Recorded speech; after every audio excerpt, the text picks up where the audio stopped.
bien salut tout le monde, bienvenue sur la chaîne DVMK6. Aujourd'hui on est là pour présenter une voiture assez spéciale.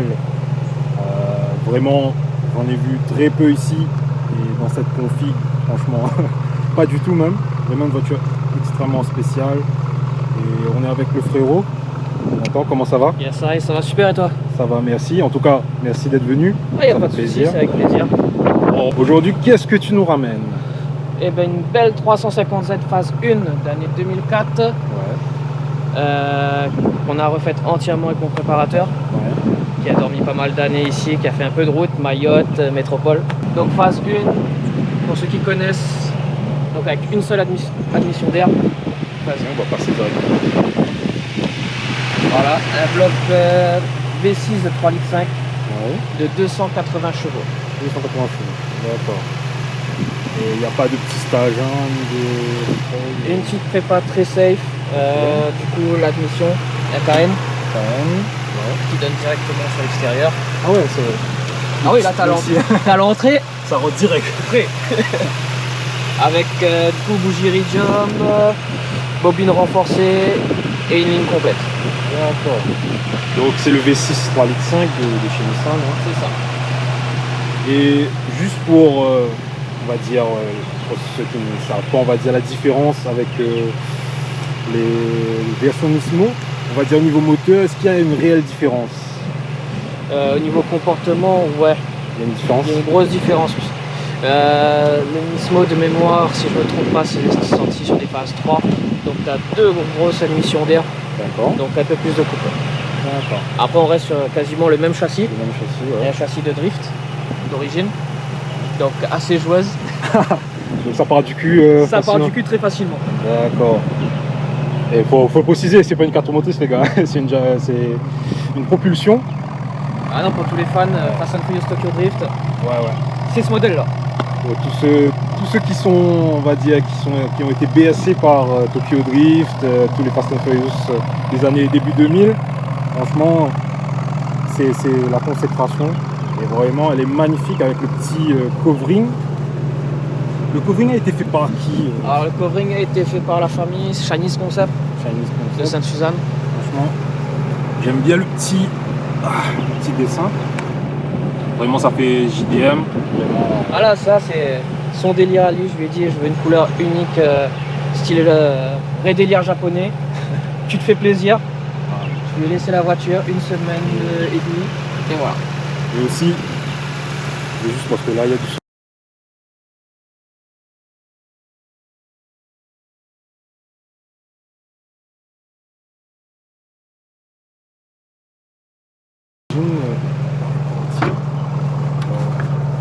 Et les deux couleurs d'origine, c'est gris métallisé, on va dire. C'est ça. Et franchement, la voiture est magnifique. Là, on peut voir même à travers. Le petit rappel Nismo avec la barre transversale en métal. C'est du solide. Là.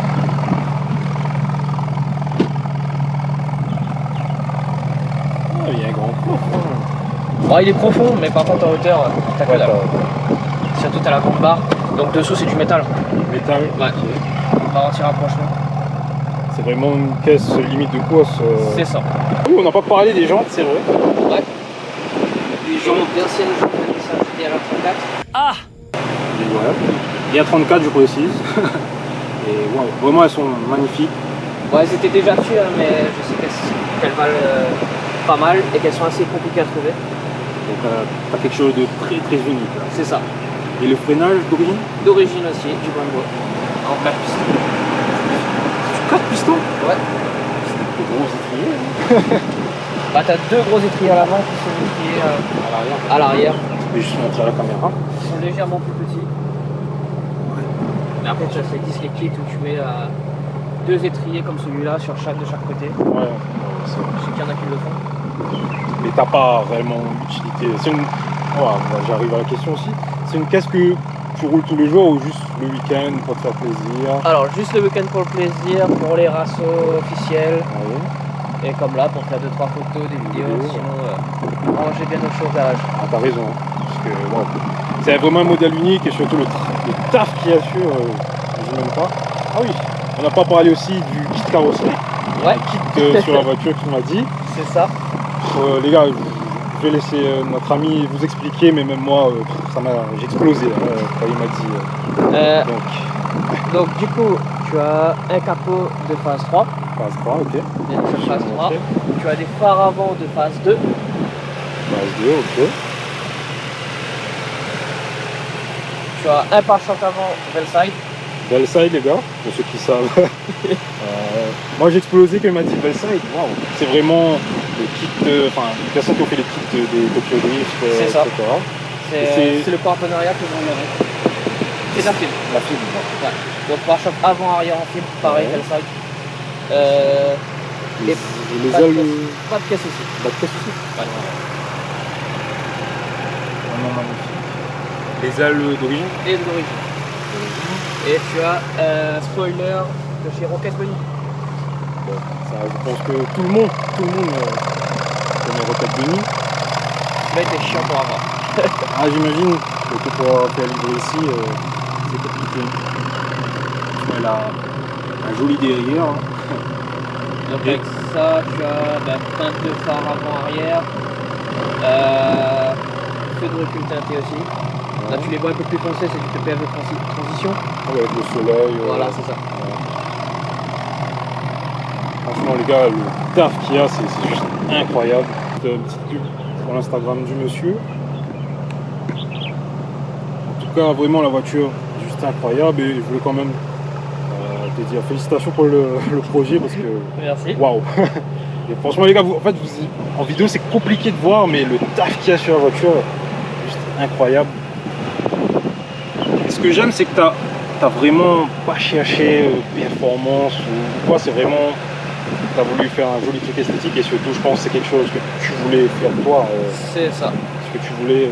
Tu avais déjà par exemple à l'époque quand tu avais vu la 350Z, etc. Tu avais déjà une idée en tête de ce que tu voulais faire ou après c'est venu petit à petit Alors, étant fan de Fast and Furious, j'ai d'abord flashé sur la Evo de Fast and Furious 2. Même si d'un côté j'avais toujours la 350Z en tête. Quand j'ai vu celle-là dormir, je me dis il me la faut. Ok, 150e prise. Donc en fait il y a eu un souci, la caméra a chauffé et la batterie, la caméra s'est coupée plusieurs fois. Donc on va reprendre, j'espère que ça ne va pas couper encore. Donc on parlait du rappel constructeur pour les passifs de pousseur hydraulique. Voilà. Qui ont été commandés du coup pour ce modèle là directement au Japon, qu'on a dû attendre quasiment plus de 7-8 mois. 7-8 mois, la voiture n'a pas roulé. Pas roulé, on en a profité pour mon préparateur pour tout démonter. Ouais. La distrie, les injecteurs, on a tout revérifié, les joints moteurs, tous les joints moteurs. C'était pour refaire certains qui étaient un peu fatigués. Ouais. Pour repartir sur une base saine. La voiture là elle est clean. On a même changé les joints d'échappement, joints ski tout le total. Oui. Et ouais, en parlant d'échappement aussi j'avais oublié. C'est un échappement, c'est un full tube. Alors t'as plus de kata, t'as plus d'intermédiaire, c'est full tube jusqu'à silencieux arrière. Ah, ça doit chanter à mon avis. Hein. Ça chante pas mal. Là encore j'ai les sourdines qui sont encore soudés à l'intérieur. Ouais. Mais je préfère pas les enlever. Ah oui, parce que je pense, j'ai vu quelques vidéos avec des mecs en full tube avec des 350Z, les V6 là, et V6 ça chante très fort les amis. Hein. Et est-ce que tu peux juste nous faire quelques petits retours, histoire d'écouter le son?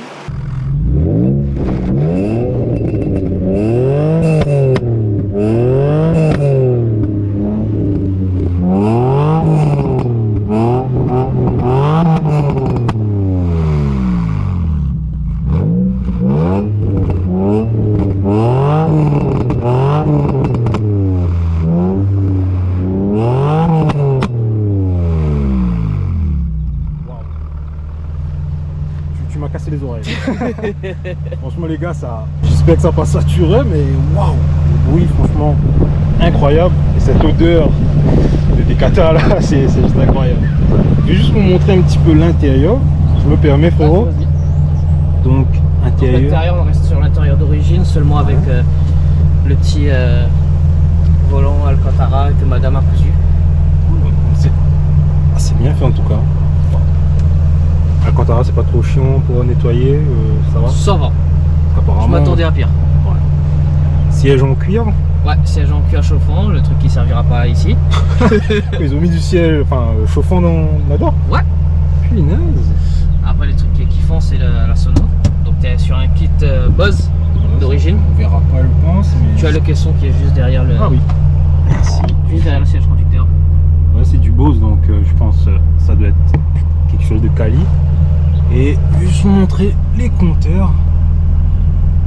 Donc c'est vraiment pas mal. T'as t'as la température d'huile, etc. Alors, tu as la pression d'huile, pardon. voltage, batterie, et tu as un petit écran de contrôle où tu peux régler l'heure. Si tu fais du circuit, tu peux régler tes tours. Tu peux régler ton rupteur aussi. Wow. Ah bon, le rupteur aussi? Ah oui, tu peux régler. Le rupteur d'origine est réglé à 6006. Après là, moi je l'ai réglé à 7000 tours minute. Après à toi de voir. Frérot, si on pouvait aller faire un petit tour, histoire de voir ce qu'elle donne. Il n'y a pas de souci, allons-y. Donc les amis, je vous reprends ici avec le frérot. On va faire un petit tour, histoire de voir ce que donne la voiture. En tout cas, elle gueule pas mal.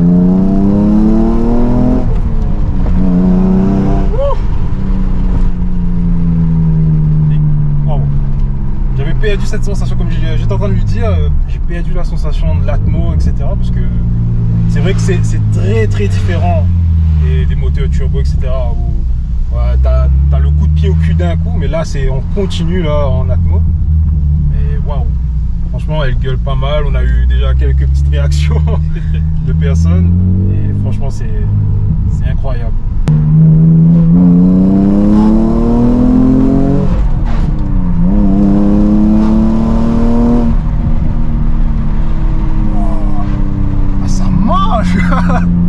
Waouh! Je vais être honnête avec toi, je m'attendais pas du tout à ça. Waouh! On a oublié de vous préciser aussi, les copains, c'est que la boîte est préparée. La boîte est préparée. Je peux juste nous rappeler ce que tu as fait sur la boîte.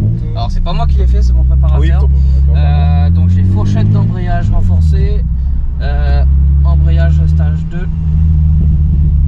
Donc, c'est prêt pour coller quoi. Ouais.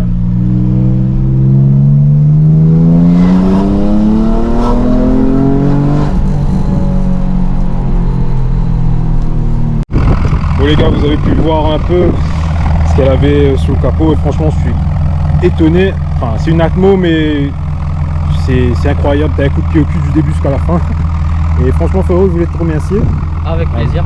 Et franchement c'est une caisse, comme j'ai dit et je me répète encore une fois, c'est vraiment un projet incroyable. Il faut dire, tu as eu les couilles de le faire. Parce que je sais que c'est compliqué d'avoir les pièces, surtout que ça vient du Japon, etc. Tu as eu quand même les couilles de le faire. C'est très compliqué ici pour nous d'en prendre soin, d'avoir les pièces, tout ça. Donc je voulais vraiment te remercier et surtout félicitations pour la voiture. Merci. Et juste, si tu veux juste rappeler, je vais juste montrer une dernière fois ton Instagram, les gars, donner de la force, les gars. Hein. C'est un projet vraiment incroyable. Je pense que ça mérite largement plus de soutien. Moi je mettrai mes réseaux tout en bas les gars, n'hésitez pas à liker, vous abonner. Et puis pour ceux qui veulent, pour le covering. Ah oui c'est vrai. Ah oui. Bon les copains, moi je vous laisse ici. En tout cas encore un grand merci à toi Jonathan. Anthony.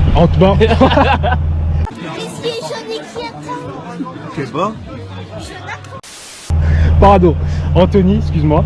Et avec plaisir, bah merci vraiment, à toi. ça a été un plaisir et c'est un rêve de gosse qui a été réalisé. Franchement les gars, vous imaginez même pas, j'adore les japonais ici sur Nissan. Il y a la pluie qui débarque aussi. Donc moi je vous laisse ici et je vous dis à plus, prenez soin de vous. Et n'oubliez pas de vous abonner et de liker et de suivre le frérot. Peace.